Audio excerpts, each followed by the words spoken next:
Dear students, welcome to Students Academy with me Vijuma. நம்ம என்ன பார்க்க போறோம் அப்படின்னு பார்த்தீங்கன்னா அப்ளைட் மேத்ஸ் ஸ்டூடெண்ட்ஸ்க்கு ரொம்ப டிஃபிகல்ட்டாக ஃபீல் பண்ணக்கூடிய சாப்டர் 6 அப்ளிகேஷன் ஆஃப் டெரிவேட்டிவ்ஸ் தான் பார்க்க போகிறோம். எப்படி ஈஸியாக கற்றுக்கலாம் அப்படிங்கிற ஷார்ட்கட்ஸ் டிப்ஸ் ஹிண்டோட உங்களுக்கு நான் சொல்லி தர போகிறேன். ஸோ ஃபர்ஸ்ட் கொஸ்டினை வாசிச்சிடலாம். Find the rate of the change of the area of the circle. Rate of change அப்படின்னாலே டிஃப்ரென்ஷியேட் பண்ணணும் அப்படிங்கிறது தாங்க மீனிங்.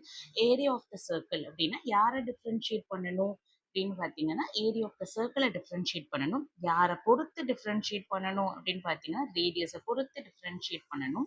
ஃபைனலாக ரேடியஸ்க்கு 3 சென்டிமீட்டர்ங்கிற வேல்யூவும் சப்ஸ்டிடியூட் பண்ணணும். ஓகே, ஸோ நம்ம சம்குள்ள போயிடலாம். சில பேசிக் கான்செப்ட்ஸ் உங்களுக்கு தெரிஞ்சிருக்கணும், அதுதான் நான் இப்போ சொல்ல போகிறேன்.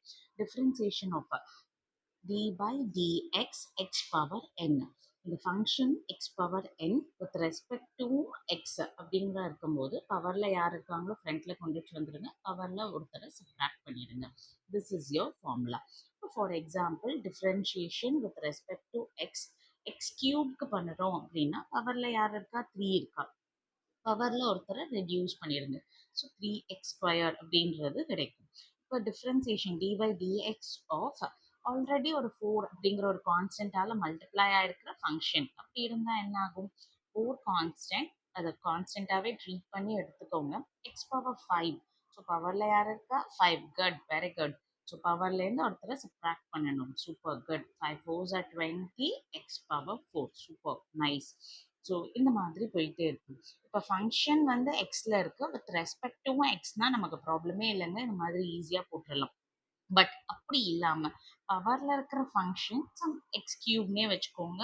ஸோ இந்த மாதிரி இருக்குது, வித் ரெஸ்பெக்ட் டு ஆர் இருக்குது. So function value with respect to vary ஆகுது அப்படின்னும் போது எப்படி பண்ணணும்னு பார்க்கலாம்.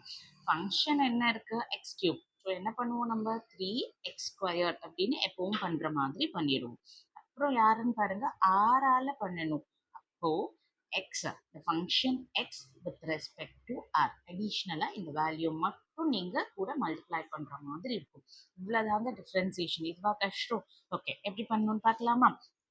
ஃபர்ஸ்ட் பாருங்க, rate of change of area. யாரு கேட்குறாங்க, area of the circle. We all know that area of the circle is pi r square. Good, very good. So area of the சர்க்கிளை வித் ரெஸ்பெக்ட் டு த ரேடியஸ்னால பண்ண போகிறோம்.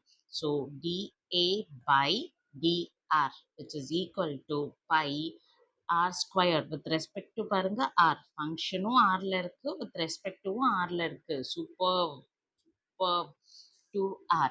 So your final answer will be 2 pi r. நமக்கு என்ன கொடுத்துருக்காங்க, ரேடியஸோட value என்னென்னு substitute பண்ணும், ஆரோட வேல்யூ 3 சென்டிமீட்டர்னு சப்ஸ்டிடியூட் பண்ணும். So it will be 2 pi, r value is 3. Good, very good. 3 2s are 6. So 6 5 will be your final answer. So final answer எழுதிடலாமா?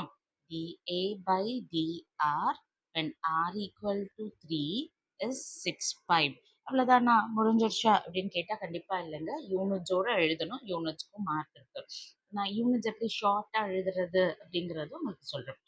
Plus area இருக்கு. ஏரியாவோட unit என்னன்னு சொல்லுவோம், ஏரியா. ஏரியானா யூனிட் என்ன, ஏரியாவோட unit என்ன, S நமக்கு அந்த 3 centimetre எதில் கொடுத்துருக்காங்கன்னு பாருங்க, சென்டிமீட்டர்னு கொடுத்துருக்காங்க. 3ங்கிற வேல்யூ, ரேடியஸோட வேல்யூ 3 சென்டிமீட்டரில் கொடுத்துருக்காங்க. ஸோ ஆப்வியஸாக ஏரியாவும் என்ன இருக்கும், சென்டிமீட்டர் பேஸ் பண்ணி தான் இருக்கும். So centimetre square.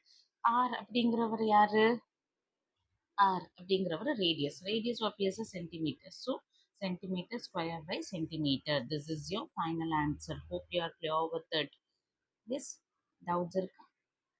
So we'll see you in the next sum. Bye, take care.